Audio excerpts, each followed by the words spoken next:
मला एक खूप वाईट स्वप्न पडलं. पौर्णिमेची पूजा करतोच आहे. हेच सांगायला आली आहेस ना की मी आज सुटणार आहे. त्याचा मृत्यू माझ्या हातानेच होणार आहे. उत्सवाबद्दल जरा मालकांशी बोलायचं होतं. माझी मुलगी तिथे पूजा करते, तिला सांगा ती तुमचा निरोप मालकांना सांगेल.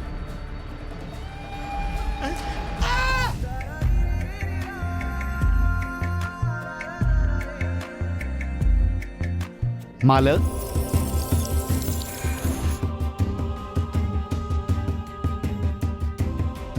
मालक. हो, हो, बोलू, घेऊ. शुभ वेळ नाही, समोर नाही, होईल. तिला हा? पटते. म्हणजे कसं आपल्याला पुढचं हॅलो. काम करायला ठीक आहे. काय झालं? काय हवंय तुम्हाला? मालकांना भेटायचंय. का? मंदिराबाबत बोलायचं होतं. डोनेशन साठी आलात का? त्याचं काय आहे? पुढल्या महिन्यात गावच्या मंदिराचा उत्सव आहे. तुम्हा लोकांना दुसरं काम नाही आहे का? हा बरोबर आहे. आधी त्या बाईने ऐकवलं, आता हा ऐकवणार. माझ्या बाबांनी मंदिरासाठी किती काय केलं, त्या देवाने आमच्यासाठी काय केलं? अरे देव नक्की देणार बेटा.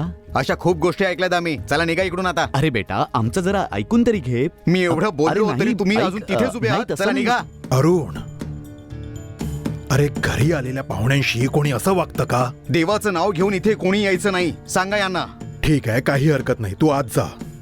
अहो पण बाबा, मी म्हटलं ना आज जा.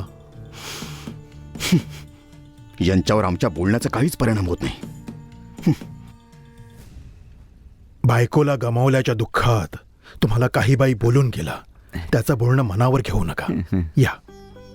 आपलाच तर मुलगा आहे मालक, त्याच्या बोलण्याचं कशाला वाईट वाटेल. ठीक आहे, तुम्ही बसा. काही हरकत नाही मालक. मंदिराची भेट स्वीकार करा. नको नको, याची काही गरज नाही. मला सांगा कसं येणं केलं.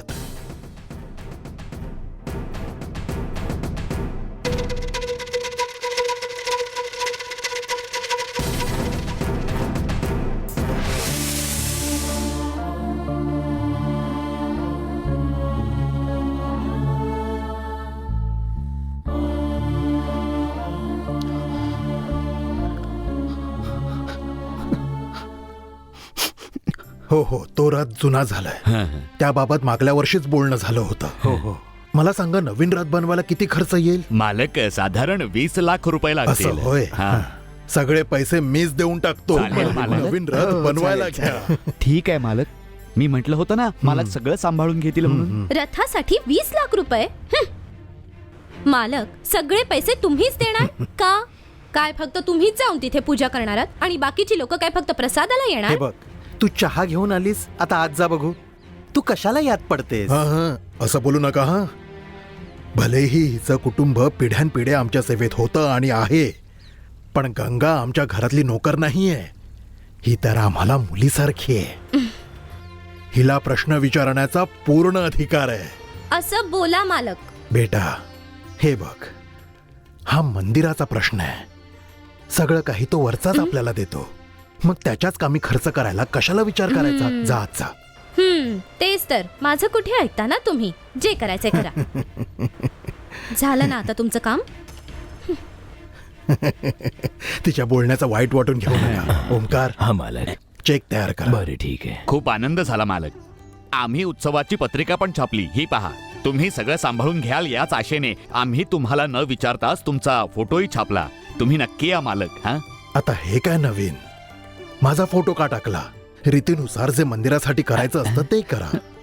मालक, मंदिरासाठी कोणी साधा लाईट जरी लावला तरी त्याचं नाव लिहून उजेड कमी करतात. मंदिरासाठी तुम्ही किती करता आणि या पत्रिकेत तुमचं नाव आलं तर त्यात वाईट काय? मला जो तुम्ही मान दिला त्याबद्दल मी तुमचा आभारी आहे.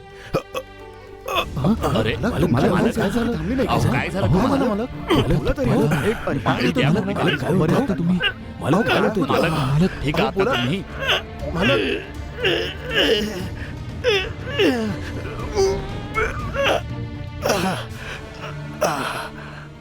निघा आता तुम्ही. मालक, अजून पोटदुखी थांबली नाही का? हो, खूप औषधं घेतली पण दुखणं काही कमी झालं नाही. मालक, सापाच्या वारुळातील लाल माती चोळून पहा. हो, मालक. जे अंगणात आहे ना, त्याने तुम्हाला नक्कीच आराम मिळेल. मी बघेन काय ते. तुम्ही निघा. येतो आम्ही, येतो. चला चला. चला. मालक, त्यांनी सांगितल्याप्रमाणे सापाच्या वारुळातली माती लावून पाहूया का? नाही, त्याची काही गरज नाही. तू जा आणि चेक तयार कर. बरं ठीक आहे.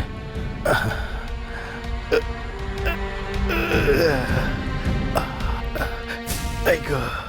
आपल्या हो, मालकांचं मालकांचं मालकांचं खूपच खूपच मोठं आहे. बघा ना. हा, लगेच देणगी दिली तुम्हाला. त्यांनी. हो म्हणजे काय सगळे देणगी दिली त्यांनी. बघा किती मोठं मन आहे त्यांचं. अरे अरे, इतका आम्हाला अचानक वारा कसा सुटला? वारा कसा अरे सुटला बापरे, अचानक? वादळ आलं की काय? अरे, चला.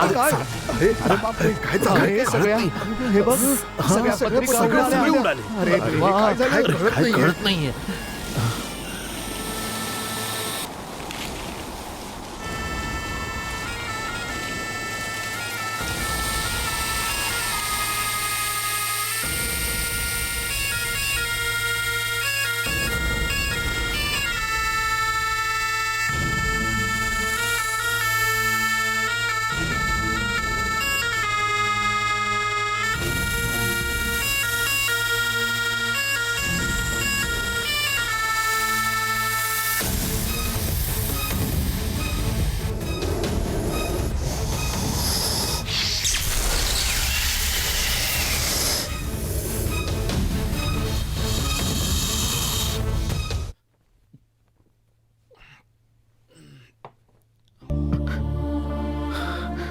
जानकी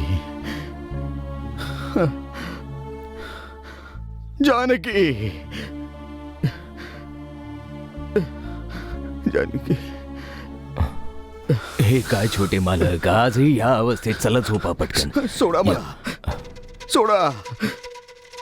माझं जानकीवर किती प्रेम होतं माहितीये ना मला- तुम्हाला? स्वतःपेक्षा जास्त जास्त प्रेम केलं होतं मी. मला माहितीये छोटे मालक, त्या गेल्यावर तुम्ही स्वतःला का त्रास देताय. चला बरं झोपा आता. चला उठा उठा उठा. चला उठा छोटे मालक. सावकाश या. मला हा. सोडा मला. जानकी, का सोडून गेलीस मला तू?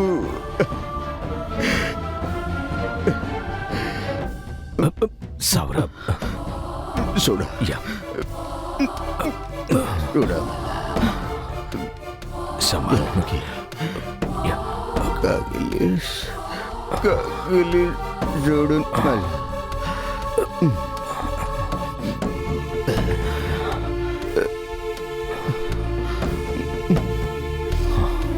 का गेलीस का गेलीस?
काय झालं बाबा, अचानक लाईट कशी गेली? काय माहित बेटा, जनरेटर पण खराब झालंय. मालक उठतील वाटतं आता. मालक उठतील आता.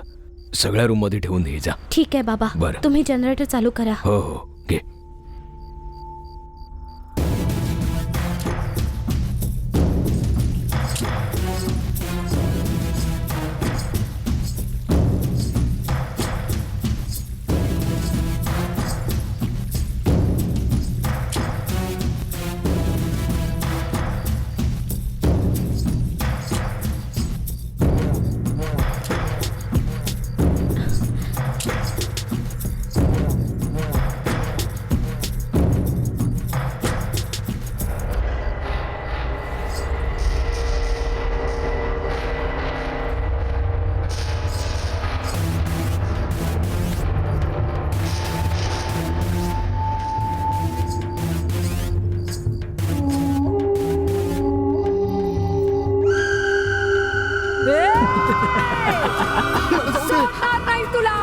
6 वर्षांची प्रतीक्षा आज संपवते.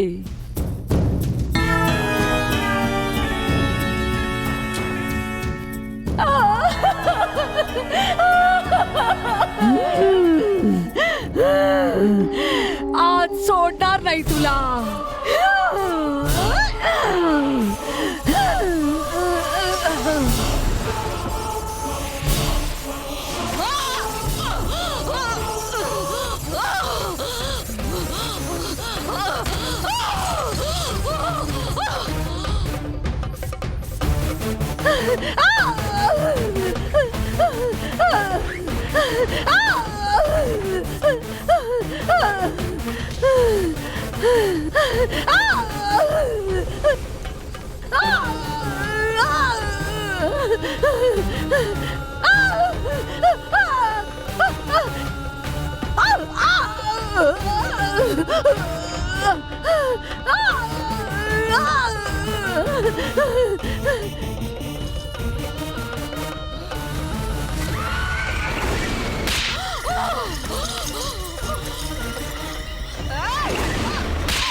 मला अडवू शकणार नाहीस तू.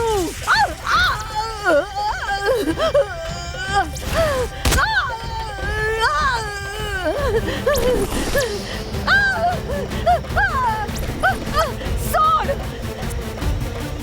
सोड मला.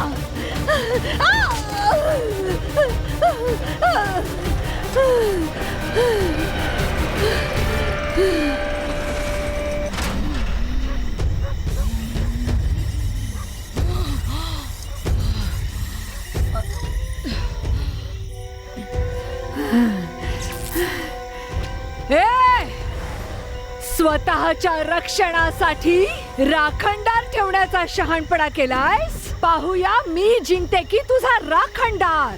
येईन मी परत येईन. पनिमा महिमा करिमा लगमा प्राप्तिगम्यम मिसत्वम नावाच्या अष्टमा सिद्ध नावासोबत येईन, ज्यावर कुणालाच नियंत्रण ठेवता येणार नाही. लंगिणी सारखी येईन. तुझं रक्त पिणाऱ्या भैरवी सारखी येईन. नक्की येईन.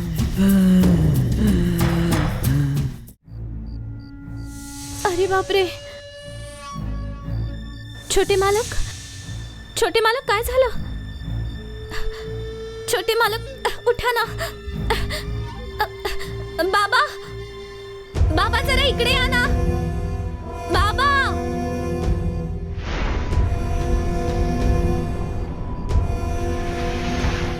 छोटे मालक, ते बघा छोटे ना, मालक, छोटे मालक बेशुद्ध पडले. काय झालं? छोटे मालक उठा. छोटे मालक. ए अरुण, अरे माता, मी पाणी घेऊन येतो. काय झालं रे?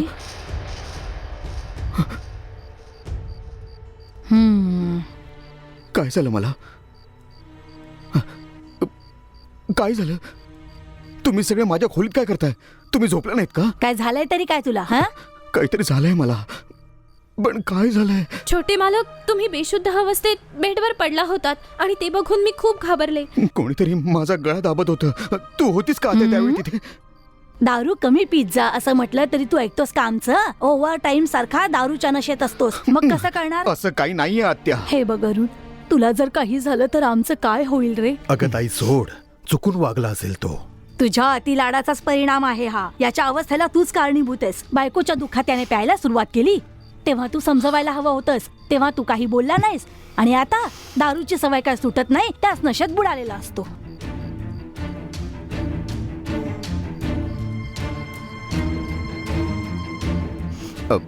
आत्या, आत्या, मला याची सवय लागलेली नाहीये. नेहमी सारखाच लिमिट मध्ये होतो मी. लिमिट मध्ये होतास? अरे तुला बेशुद्ध पाहून ती किंचाळली अशी स्थिती होती तुझी. अरे एवढं पण पिऊ नये की स्वतःला स्वतःची शुद्ध नसावी. आठवलं, माझा गळा दाबला होता. कोणीतरी माझा गळा दाबला होता. काही वेळापूर्वी या खोलीत कोणीतरी आलं होतं. कोणीतरी नक्कीच आलं होतं. ओहो, खरंच इथे कोणीतरी आलं होतं. माझ्यावर विश्वास ठेव ना आत्या. तुझ्यासारख्या दारुड्यावर कोण विश्वास ठेवेल? एखादं वाईट स्वप्न पाहिलं असशील. झोप आता शांतपणे. हं. अरे रे, माझी पण झोप मोड केली याने. छोटे मालक, हे घ्या, थोडं पाणी पिऊन घ्या तुम्ही.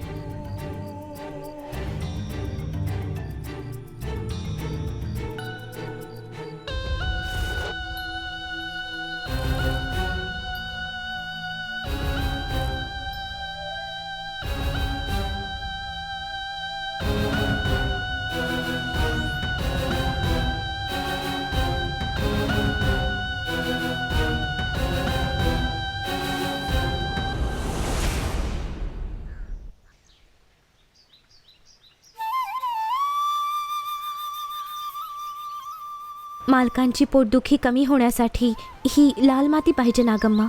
तुझ्या घरची लाल माती पाहिजे. त्यांची पोटदुखी कमी होईल ना. गंगा, मालकांनी सांगितलं होतं मला की या लाल मातीची गरज नाहीये. मला यात अडकवू नकोस बेटा. तुम्ही सांगा की हे आयुर्वेदिक औषध आहे. जिथे दुखतंय तिथे चोळून घ्या बाबा.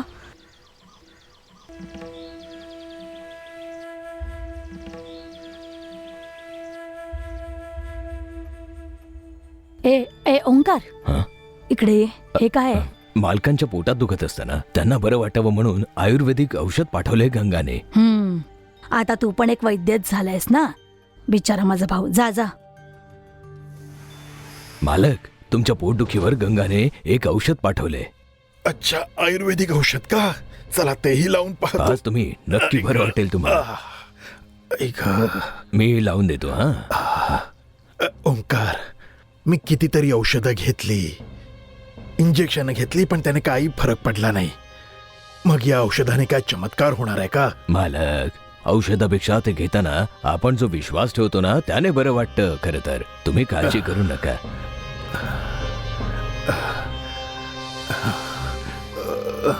नीट मालिश कर, नीट लेप लाव. तुम्ही आता आराम करा. थोड्याच वेळात तुम्हाला बरं वाटू लागेल. शोधून पण सापडणार नाही पोटदुखी. ठीक आहे.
यांच्या जीवाला आता धोका नाहीये, पण हृदय मात्र कमकुवत झालंय. यांची तुम्हाला खूप काळजी घ्यावी लागेल.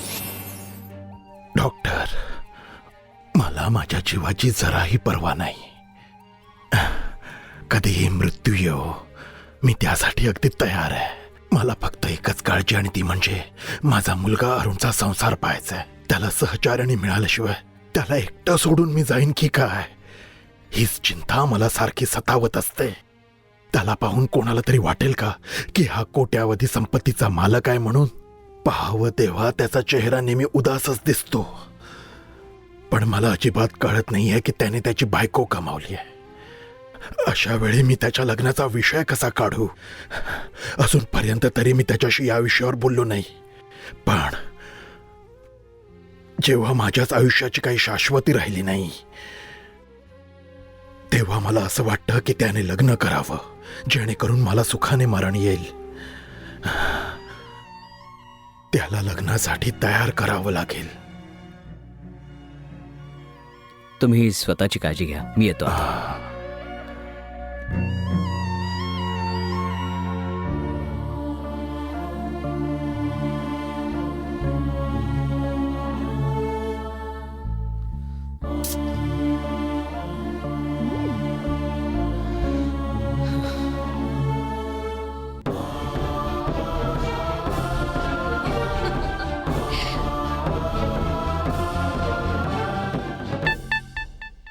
अरुण, अरुण इकडे ये जरा.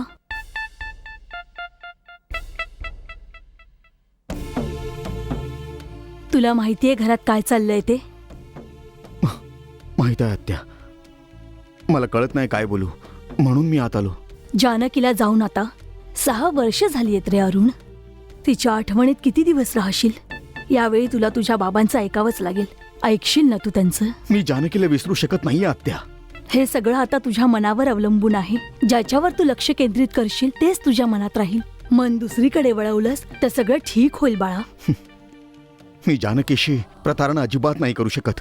जर जानकी ताई जिवंत असती आणि आम्ही तुम्हाला लग्न करायला सांगितलं असतं तर ती प्रतारणा झाली असती. पण ती आता आपल्या आयुष्यात नाहीये. जानकी ताई खूप चांगल्या होत्या, पण आता जर त्या आपल्या आयुष्यात नाहीयेत, तुम्ही जर असा विचार करत असाल की तुमच्या आयुष्यात काही नाही, तर ही तुमची खूप मोठी चूक आहे. तुम्हाला स्वतःसाठी नाही, पण किमान इतरांसाठी हे लग्न करावं लागेल. तू जर तुझ्या बाबांचं ऐकलं नाहीस तर त्याचा परिणाम त्याच्या आरोग्यावर आणि मनावर होईल. माझ्या भावाने तुला जीवापलीकडे जपलंय, आता तू त्याला रडवणार आहेस का? नाही आत्या, माझ्या बाबांच्या डोळ्यातून एक जरी अश्रू निघाला ना तरी मला सहन नाही होणार. म्हणजे तुला त्यांची काळजी आहे, तर तुला ही जाणीव आहे ना? मग का असा पाषाण हृदयी झालायस? स्वतःच्या तोंडाने सांग ना की लग्नाला तयार आहेस.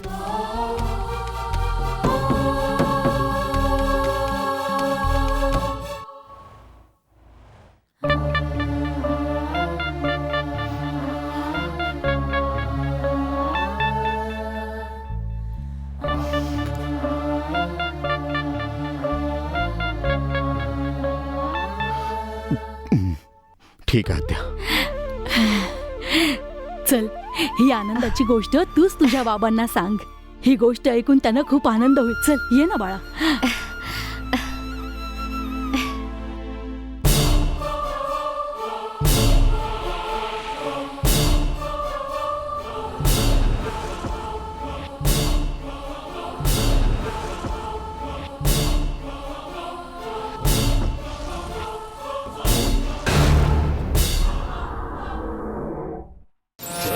तिच्या यायची वेळ झाली, ती येणार. आता तू फक्त पाहत राहा. आता कुठे खेळ सुरू झालाय, तू वाचू शकणार नाही. आता तुझा वाईट काळ सुरू झालाय. अजिबात वाचणार नाहीस तू. ती नक्की येणार, तुला भेटायला येणार, नक्की येणार.